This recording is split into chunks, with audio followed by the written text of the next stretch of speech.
The man doing the shooting, he was an SS man. He sat, his legs swinging. He had a rifle in his hand and a cigarette.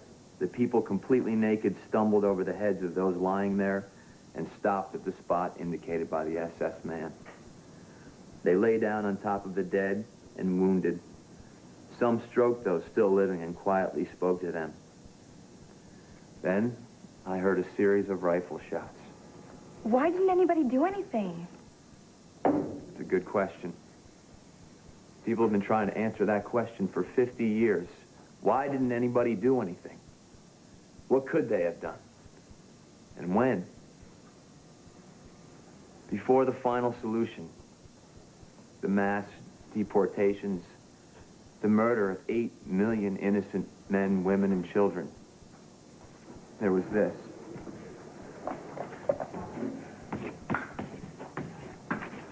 The Nuremberg laws. Anybody care to explain? Scott? Well, basically, the Nuremberg laws said to the Jews that you're not one of us. You can't teach in our schools, you can't go to our schools, you can't work in our public facilities, you can't vote, so on and so on. That's right.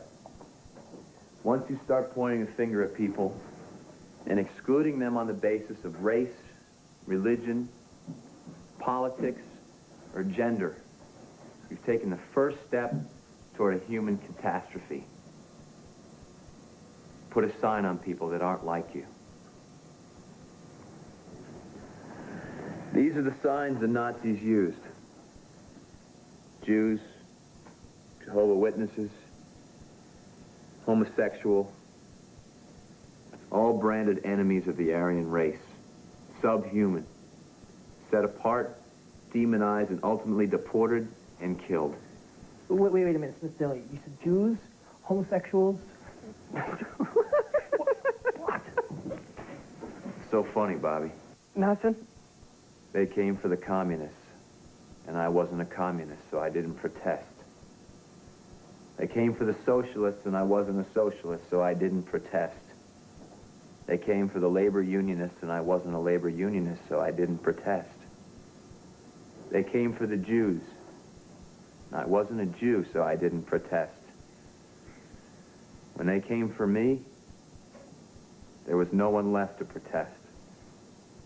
That is from a German Lutheran minister who spent 7 years in a concentration camp. But why? Because he tried to help people. Bad move. What would you do, Mr. Warner? If I were a Jew in Nazi Germany, not a real good chance of that happening, but hey, I'd convert. Fat lot of good that'd do you. Can I? Yeah, go ahead. I had this friend in New York, Nellie. She still had the numbers on her arm. I mean, she was a practicing Catholic her whole life. I mean, she went to Mass every day, all that. But her grandparents were Jewish. So, the Nazis sent her to Auschwitz. They gassed her whole family. I mean, her kids. Little kids. There were 3 of them. One of them was 6 months old.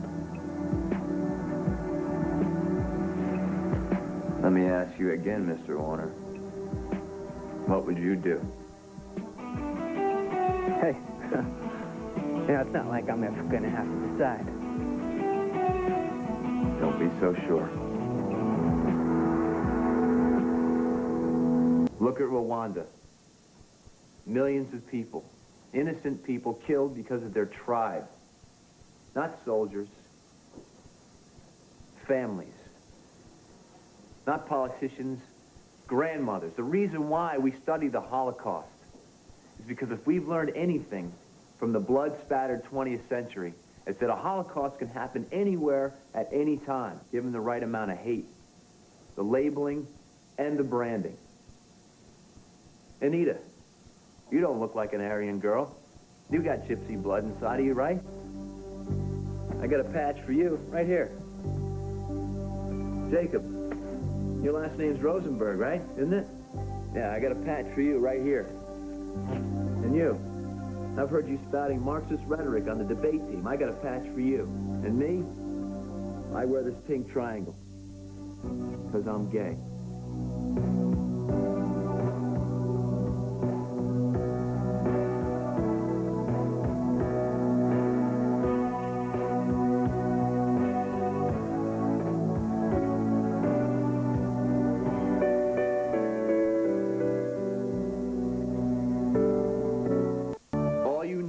The right amount of hate, the labeling and the branding. You're not like one of us. No one is immune.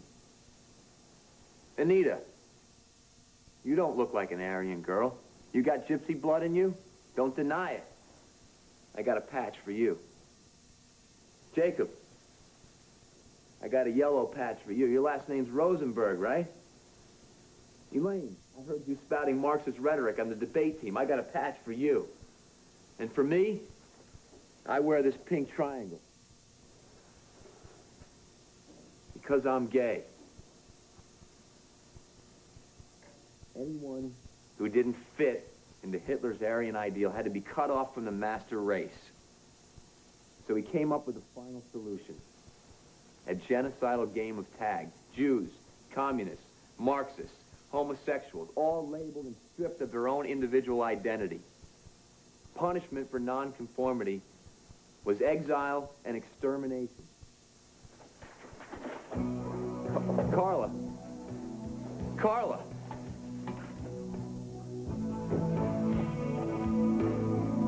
I didn't mean to freak you guys out. Come on, Mr. D. You can't drop a bomb like that and act like it's no big deal. You got the floor, Mr. Warner. You got something to say? Go for it.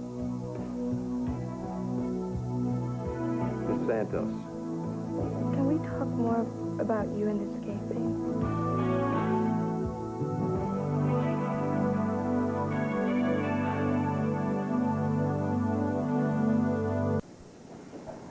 Enough about me. Let's get back to work. You brought it up. Not to get into discussion of my personal lifestyle, but to illustrate a point.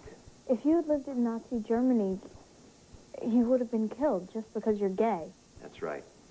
Shipped off to Auschwitz or Treblinka or Belzec. 15 million Jews, Poles, communists, Marxists, leftists, gays, all perished in the death camps. It's horrible. But you know, that can never happen today. I mean, not here, not to you. Oh, yeah, sure. There's no gay bashing going on in the good old USA. And what, skinheads trashing synagogues? That's just a bad rap? All right. Okay, let's go with that. Intolerance ebbs and flows with a country's prosperity. At the time that Hitler came to power, Germany was mired in a depression. It cost an entire week's wages just to buy a single loaf of bread. So who are you going to blame for that? You blame the enemies within, the countercultures, the Jews, the communists, the gays. I never thought about you that way. Oh, yeah, he was a hunk when you thought he was straight, but now what, the ick factor kicks in? No, it doesn't. All right, guys. We're getting off track here. All I'm trying to say is that I've never met a gay person before. What is this? Pine Valley, the land time forgot? Odds are you met a lot of gay people before. Or gays on training wheels. You didn't know because most people don't advertise it. Hitler took the guesswork out for him. Came up with these cunning little patches. And the Gestapo was the relentless machine that was an equal opportunity destroyer.